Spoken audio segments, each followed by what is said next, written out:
Tajikistan and Pakistan are victims of terrorism. Pakistan has faced this menace for long years and has paid a huge price in terms of human lives. Pakistan और Tajikistan दोनों दहशतगर्दी का शिकार हैं। खिते में अमन के बगैर तरक्की और इस्तेहकाम का ख्वाब पूरा नहीं हो सकता। दोशंबा में मुख्तलिफ शोबों में मुफाहमती यादाश्तों पर दस्तखत के बाद वज़ीर आज़म शहबाज शरीफ और ताजिक सदर की मुश्तरका प्रेस कॉन्फ्रेंस कहा, ताजिकिस्तान के साथ अपने बरादराना ताल्लुकात मज़ीद मुस्तहकम बनाएंगे। चीन ताजिकिस्तान और अफगानिस्तान के दरमियान तिजारती राहदारी का हिस्सा बनने के ख्वाहिशमंद हैं। दोनों ममालिक में मुफाहमती यादाश्तों पर दस्तखत से दो तरफा ताल्लुकात मजबूत होंगे। वज़ीर आज़म का ताजिकिस्तान पहुँचने पर पुरतपाक इस्तकबाल गार्ड ऑफ ऑनर पेश किया गया। वज़ीर आज़म इस्माइल सामनाई की यादगार पर फूल रखे। ताजिक हम मनसब ताहिर रसूलज़ादा और ताजिक सदर इमाम अली रहमान से मुलाकातें। पाक ताजिक दरीना ताल्लुकात की अहमियत पर जोर, बाहमी ताउन के हवाले से गुफ्तगू। वज़ीर आज़म 2 रोज़ा दौरे में शंघाई ताउन तंजीम के इजलास में शिरकत करेंगे। एक सियासी जमात को इंतखाबात से बाहर कर दिया। इलेक्शन कमीशन ने खुद आइन की खिलाफ वर्जी की है। सुप्रीम कोर्ट में सुन्नी इत्तेहाद कौंसिल की मखसूस नशिस्तों से मुतालिक समात में जस्टिस अतर मिनल्ला के रिमार्क्स। कहा, इलेक्शन कमीशन ने गैर आइनी इक़दाम किए तो क्या अदलिया की जिम्मेदारी नहीं कि उसे दुरुस्त करे। आइन की बुनियाद ही जमहूरियत पर खड़ी है। अटॉर्नी जनरल साहब, आपने बुनियादी सवाल का जवाब ही नहीं दिया। अटॉर्नी जनरल ने कहा, आइन के मुताबिक किसी सूरत कोई नशिस्त खाली नहीं छोड़ी जा सकती। जस्टिस मंसूर अली शाह ने रिमार्क्स दिए कि माजी में कभी आज़ाद अरकान का मामला अदालत में नहीं आया। इस मरतबा आज़ाद अरकान की तादाद बहुत ज़्यादा है और केस भी आया है। जस्टिस आशा मलिक ने कहा, आज़ाद उम्मीदवारों की तादाद 2024 में बहुत बड़ी है। जस्टिस मुनीब अख्तर ने रिमार्क्स दिए कि इतनी बड़ी तादाद में आज़ाद उम्मीदवारों का इलेक्शन कमीशन की गलती के नतीजे में सामने आना बड़ा सवाल है। क्या सुप्रीम कोर्ट को इस गलती को सुधारना नहीं चाहिए? चीफ जस्टिस बोले, क्या किसी फरीक ने यह कहा कि नशिस्तें खाली रहेंगी? हर फरीक कहता है नशिस्तें हमें दी जाएं। जो मामला सुप्रीम कोर्ट के सामने है ही नहीं, उस पर क्यों वक्त लगा रहे हैं? चीफ जस्टिस ने कहा, नजरिया ज़रूरत के तमाम फैसलों में इंसाफ के तकाज़ों का ही जिक्र है। जब कुछ ठोस मवाद ना मिले तो इंसाफ की अपनी मर्जी की तशरीह की जाती है।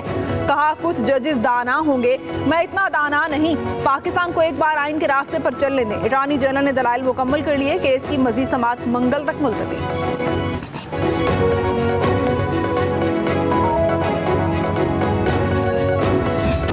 जस्टिस आलिया नीलम Lahore high court, justice Shafi Mohammad Siddiqui Sindh high court के चीफ जस्टिस होंगे। जुडिशल कमीशन ने मंजूरी दे दी। जुडिशल कमीशन का इजलास चीफ जस्टिस पाकिस्तान जस्टिस कासिफ आज़िज़ा की ज़ेर सदारत हुआ। इजलास में लाहौर हाई कोर्ट के चीफ जस्टिस के लिए 3 जजेस के नाम ज़ेर गौर आए। कायम मुकाम chief justice Shujaat Ali Khan, justice Ali Baqar Najafi और जस्टिस आलिया नीलम के नामों पर गौर किया गया। जस्टिस आलिया नीलम के नाम की सिफारिश मुत्तफिका तौर पर की गई। वो सीनियरिटी लिस्ट में तीसरे नंबर पर थी। Justice Shafi Mohammad Siddiqui Sindh high court के सीनियर तरीन जज हैं। जस्टिस आलिया नीलम लाहौर हाई कोर्ट की पहली खातून चीफ जस्टिस होंगी। जुडिशल कमीशन ने मामला हतमी मंजूरी के लिए पार्लिमानी कमेटी को भिजवा दिया।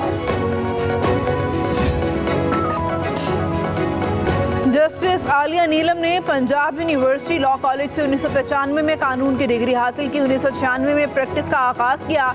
जस्टिस आलिया नीलम 1998 में हाई कोर्ट जबकि 2008 में सुप्रीम कोर्ट की वकील बनी।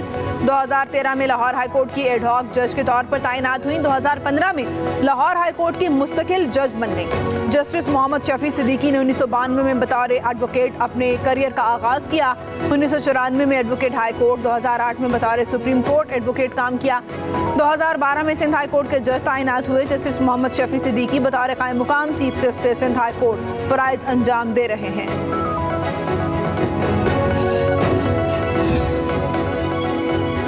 अक़वाम मुत्तहिदा के आज़ाद माहिरीन के ग्रुप ने बानी PTI की फौरी और गैर मशरूत रिहाई का मुतालबा कर दिया। जनेवा में कायम वर्किंग ग्रुप बराए साफदीदी हिरासत के मुताबिक पाकिस्तानी हुकाम के पास कैद की कोई कानूनी बुनियाद नहीं। साबिक वज़ीर आज़म की कैद इंसानी हुकूक की आलमी एलामिया, शहरी और सियासी हुकूक के मुआहदों के 1 दर्जन आर्टिकल्स की खिलाफ वर्जी है।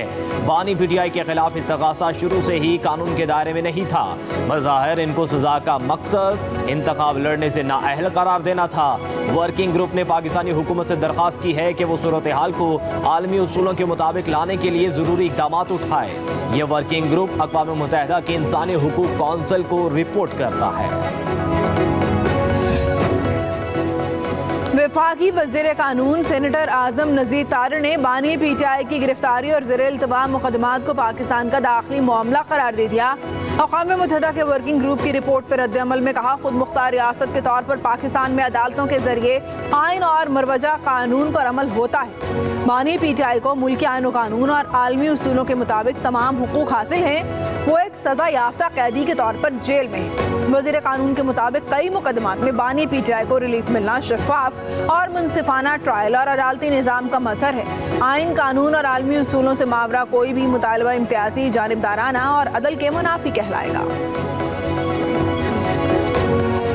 साहब ने पहले तो ये कहा कि जो उनका कांग्रेस है उसको आप मैनिपुलेट नहीं कर सकते। वहाँ इसराइली लॉबी सबसे मजबूत है, वो भी नहीं कर सकती, तो हमने किधर से कर दिया। यूनाइटेड नेशन से जो चीज़ आई है वो क्या है कि इमरान खान साहब के केसेस सारे जेली केसेस हैं। चाय वाले से, दूध वाले से पूछ ले, वो भी बता देगा कि खान गुनाह किता कोई नहीं, जुर्म किता कोई नहीं, ऐਵੇਂ फड़दा पिया है। बच्चा बच्चा जानता है खान बेगुनाह है। UN वर्किंग ग्रुप ने भी यही कहा। PTI रहनुमा अली मोहम्मद खान कहते हैं अमेरिका में सबसे मजबूत लॉबी इसराइल की है, वो भी कांग्रेस पर असरअंदाज नहीं हो सकती तो हम कैसे हो गए। बोले बानी PTI कहते हैं नुक्ता नज़र का फ़र्क हो सकता है, लेकिन तहरीक इंसाफ में जो फॉरवर्ड ब्लॉक बनाएगा वो अपनी सियासत का जनाजा खुद ही पढ़ेगा।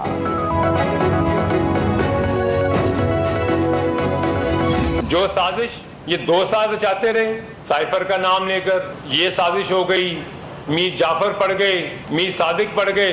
आज आपने वहीं जाके फिर आपने वहां पे एक प्रॉपर PR फर्म हायर कर ली। आपने जितनी कंपनीज हायर की हुई हैं दुबई में, आपकी कतर की कंपनी का इंकिशाफ करूंगा, आपकी UK में जो आपके ये लोग बैठे हैं जो कि लॉबिंग कर रहे हैं, जो कि यहूदियों के साथ बैठ के जिनको जहां से आपको ये पैसा जनरेट हो रहा है, मैं उस एक एक पैसे को, एक एक अकाउंट को पाकिस्तान की आवाम के सामने लेके आऊंगा। PTI ने पाकिस्तान के खिलाफ साजिश की। जुल्फी बुखारी ने UN वर्किंग ग्रुप में खत भेजा। रहनुमा IPP ऑन चौधरी के इंकशाफात। प्रेस कॉन्फ्रेंस करते हुए कहा अपने लीडर को छुड़ाना है तो पाकिस्तान आओ, लंदन में क्यों बैठे हो। कहा PTI के आस्तीनों में सांप बैठे हैं। मुसल्लह अफवाज के खिलाफ घिनौनी साजिश की जा रही है। उन लोगों को मुल्क दुश्मन एजेंसियां फंडिंग करती हैं, इन्हें पैसा कहाँ से आता है सारी तफसील सामने रखूंगा। मुल्क में जब भी इंतखाबात हों शफाफ होने चाहिए, इसमें किसी किस्म की मुदाखलत ना हो। असद कैसर की इंसदाद दहशतगर्दी अदालत मीडिया से गुफ्तगू। कहा इंतखाबात ऐसे हों जिससे इस्तेकाम आए। मौजूदा बजट सेशन में अपने मेम्बरान असम्बली की कारकर्दगी से मुतमईन हूँ। बजट में लगे टैक्सों और महंगाई के खिलाफ 5 जुलाई को मानसहरा और 6 को इस्लामाबाद में जलसा कर रहे हैं। महंगाई के खिलाफ आवाज उठाने वाली हर सियासी जमात के साथ हैं। शिबली फराज ने कहा पाकिस्तान में बहरानों की बुनियादी वजह सियासी अदम इस्तेकाम है। जब तक हकदारों को पार्लियामान में बैठने नहीं दिया जाएगा यह अदम इस्तेकाम मजीद बढ़ेगा।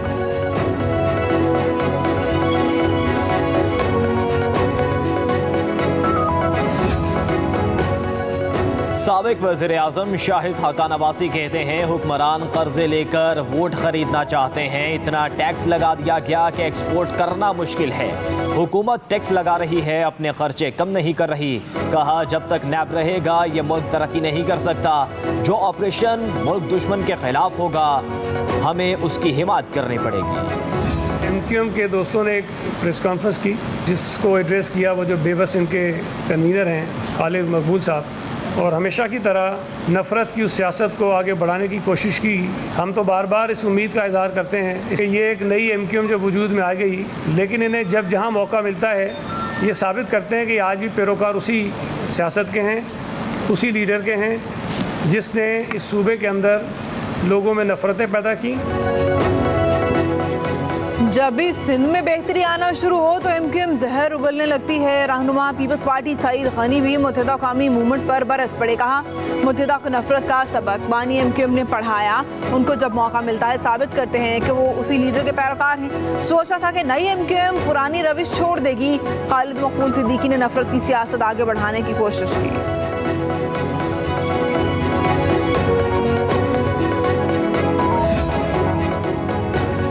सिंध हुकूमत का एक्साइज नारकोटिक्स कंट्रोल के ऑपरेशंस को मौसर और नतीजा खेज बनाने के लिए अफरादी कुव्वत बढ़ाने का फैसला। सीनियर सूबाई वजीर शर्जील इनाम मेमन की ज़ेर सदारत इजलास। महकमे एक्साइज के हाईवेज पर चौकियाँ मुकम्मल तौर पर फाल करने और बैनुल सूबाई सरहदों पर नई चौकियाँ तामीर करने का भी फैसला किया गया। शर्जील इनाम मेमन ने कहा, मनशियात माशरे को खोखला कर रही हैं, रोज़ाना की बुनियाद पर कार्रवाइयाँ की जाएंगी।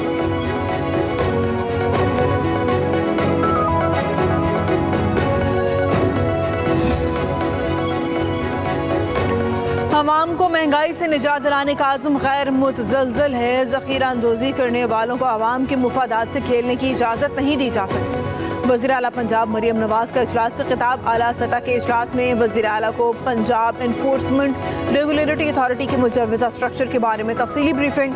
वज़ीर आला का इन्फोर्समेंट रेगुलेटरी अथॉरिटी के क़याम के लिए कानूनी कार्रवाई जल्द मुकम्मल करने का हुक्म। इन्फोर्समेंट अथॉरिटी की मॉनिटरिंग का फुल प्रूफ मैकेनिज़्म तश्कील देने की हिदायत।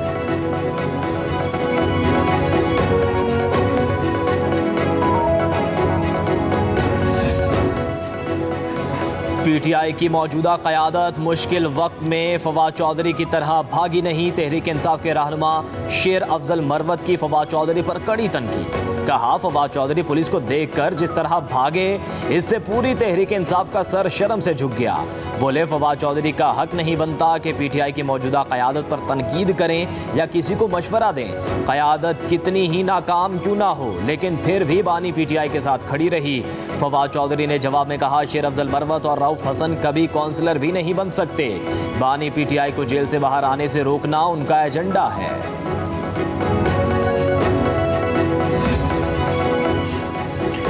लाहौर हाई कोर्ट के इलेक्शन ट्रिब्यूनल में वज़ीर आला मरियम नवाज की कामयाबी के खिलाफ दायर अपील पर समाअत। इलेक्शन कमीशन के वकील ने फॉर्म 45 का असल रिकॉर्ड पेश करने की मोहलत मांग ली। अदालत में इलेक्शन कमीशन के वकील की इस्तदा मंजूर। मरियम नवाज की जानिब से बैरिस्टर असदुल्ला चट्टा ने जवाब जमा करवा दिया। अदालत ने केस की समाअत जुलाई के आखिरी हफ्ते तक मुलतवी कर दी।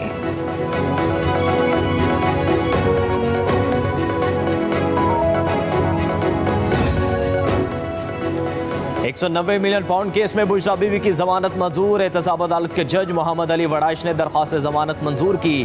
डेप्यूटी प्रोसिक्यूटर जनरल सरदार मुजफ्फर अब्बासी ने दलाल में कहा कि बुशरा बीबी की गिरफ्तारी मतलूब नहीं। चेयरमैन नैब ने वारंट गिरफ्तारी जारी नहीं किए। केस की मजीद समाअत 5 जुलाई तक मुलतवी।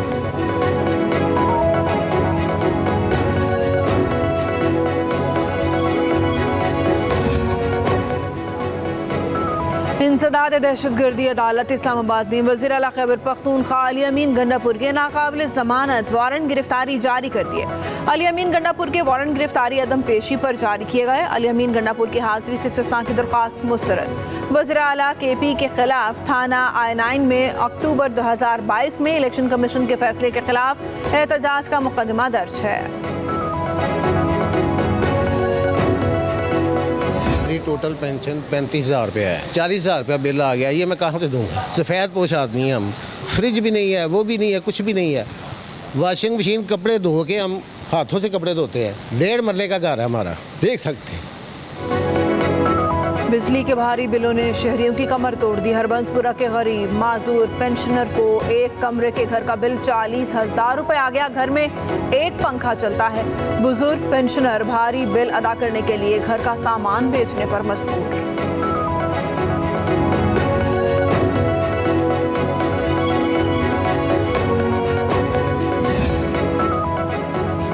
बिजली के सारिफीन हो जाएं तैयार। इस मरतबा बिल के साथ फिक्स चार्जेस भी देना पड़ेंगे। 301 से 400 यूनिट इस्तेमाल करने वालों से 200 रुपये माहाना, 401 से 500 यूनिट इस्तेमाल करने वालों से 400 रुपये माहाना चार्ज किए जाएंगे। 501 यूनिट से 600 यूनिट इस्तेमाल करने वालों से 600 रुपये माहाना, 601 से 700 यूनिट इस्तेमाल करने वालों से 800 रुपये माहाना वसूल किया जाएगा। जबकि 700 से ज़्यादा यूनिट इस्तेमाल करने वालों से फिक्स चार्ज 1,000 रुपये वसूल किया जाएगा।